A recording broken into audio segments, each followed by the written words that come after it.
Imagine technology soaring beyond even the wildest sci-fi dreams. Envision an unstoppable laser, not just in imagination, but on the forefront of innovation. This isn't a future tale. It's a revelation reshaping our reality. Visualize rules of engagement rewritten, science fiction fused with real-world impact, and a creation astounding the globe. The United States has unfurled a power echoing worldwide. Lean in, for here's the mystery. Can you fathom a future where the mightiest laser weapon, born of brilliant minds, electrifies our planet? Space has always fascinated us, like an extraordinary place that only the wealthy can visit once in their lifetime. But for the military, space could become a new area of conflict. Countries like the United States, Russia, and China are competing in this not-so-quiet race to be the most powerful. Now think about guns for a moment. These aren't regular guns like rifles or pistols. They're more like something you'd find in a sci-fi movie. And here's the interesting part. There's talk that the Space Force might soon show off the biggest space gun ever. Let's dive in and start by understanding what exactly the Space Force is. The United States Space Force, also known as USSF, is a part of the military that's responsible for everything related to space in the United States. So, let's explore how space is becoming a new frontier, not just for exploration, but also for potential conflict. Before becoming an independent group, the Air Force Space Command was part of the U.S. Army from 1982 to 2019. Then, the U.S. President at the time, Donald Trump, made them their own separate service, similar to how the Air Force is. This new group, called the Space Force, was officially created in December 2019. The U.S. realized how important space could be in modern wars, although we hope we never have to see that happen for real. On paper, though, space has great potential for the military. The Space Force is the smallest branch of the U.S. Armed Services, with around 6,134 people and 77 spacecraft. This is much smaller compared to the Air Force, which has more than 5,000 aircraft, over 400 missiles, and more than 650,000 people. But remember, the U.S. spends a lot on its military, more than any other country. So even though the Space Force is not very big, they still have the best technology and billions of dollars supporting them. Defense News reported that the Space Force would cost about $2 billion to start, but it might go up to $13 billion by 2024. They're planning to have around 15,000 people working for them during this time. They need all this money to manage different systems, like GPS, military communication satellites, missile warnings, space surveillance, and controlling satellites. They also take care of a special spacecraft called Boeing X-37B. Did you know? The global space business is going to grow a lot, from $450 billion now to $1 trillion in the next 20 years. In March 2020, they launched their first official mission, sending a communications satellite into space using a rocket.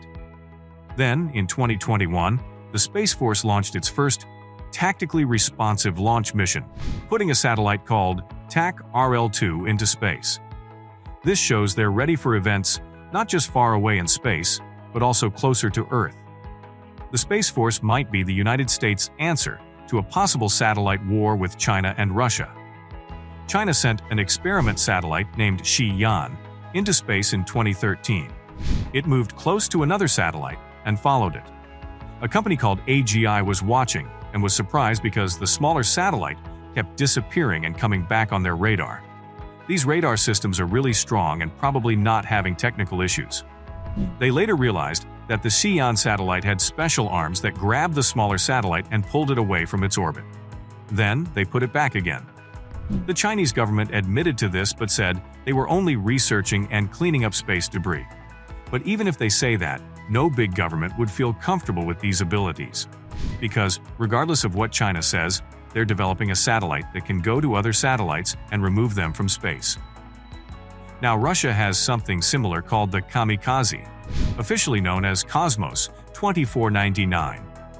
This satellite can move around in ways we've never seen before. It can get really close to other satellites and stop them from working or even break them. The Kamikaze launched in 2014, and the US thought it was just debris at first, but then it started moving and getting dangerously close to other satellites. Of course, the United States was worried about this because these satellites can move super fast, up to 17,500 miles per hour. For the kamikaze satellite to get really close to other satellites to gather information, there must be some purpose behind it. And true enough, 3 years later in 2017, Russia launched another satellite that released a smaller one. This little satellite then shot out something like a bullet. It's pretty clear that this could be used in fights, and the United States understood that. But Russia wasn't finished. 2 years later, in 2019, they launched the nesting doll satellite. This new satellite could do both things the previous 2 satellites did: get close to other satellites, spy on them, release a smaller satellite from within, and then shoot something out. The nesting doll even got so close to a US satellite that the US had to officially complain to Russia. It's not surprising that the Space Force was created at the end of that year. The US relies a lot on satellites to make things work smoothly. Right now they have 1,897 satellites. China is next with 412, and Russia has 176 satellites. These satellites do many important things like watching for threats on land, helping with air and sea navigation, spying, sending messages, and even finding and guiding missiles. They're like all-around helpers. But even though they're super important, these satellites are in space without much protection. Because of this, the Pentagon asked for $304 million in the 2020 budget to make weapons for space. Since then, they've been doing lots of tests, mostly with special weapons that shoot energy in one direction, like lasers. Just to explain, the US has been working on these energy weapons for a long time, but lately they've made them even better. The US military already tested a working laser in the Persian Gulf, and it worked really well. The lasers, which move as fast as light, were able to destroy things on the ground and in the air. They're still doing more tests to make lasers that can hurt satellites in space from the ground, or from fighter jets.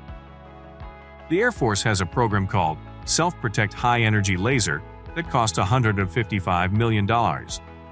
It has 3 parts. One is called Lance, another is the Straight Control System, and the third is the Laser Pod Researching Development Container, made by Boeing. The military will choose the part that works the best and is not too expensive. China, as said in Space News, is planning to use lasers on the ground that could blind the sensors on satellites and maybe even break satellite equipment. Even though this is a big step forward, lasers from the ground to space might not be enough right now. We now understand that space would probably be the main place for wars in the future, so we need weapons that can work in space. Now, satellites are supposed to have tools for both defense and attack. On the defensive side, they're planning to use things like being sneaky, moving easily, and having a setup where if some satellites get damaged, the whole system doesn't stop working.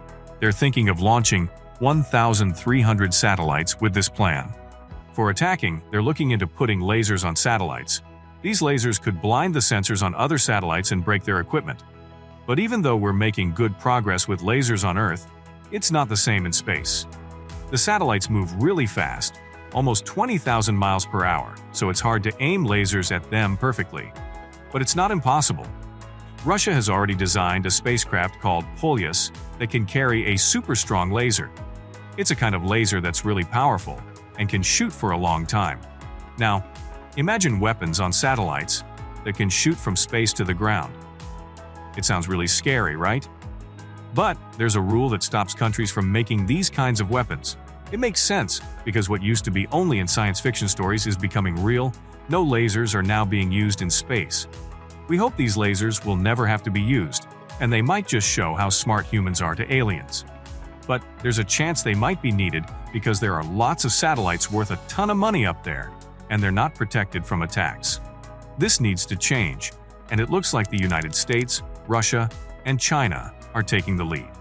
Also, don't forget to subscribe to this channel by clicking the red button and hitting the bell next to it. That way, you'll be the first to know when new videos come out. If you learned something from this video, leave a comment about what you think about space weapons and click the like button. This helps the video be seen by more people on YouTube. That's it for this video. Thanks for watching.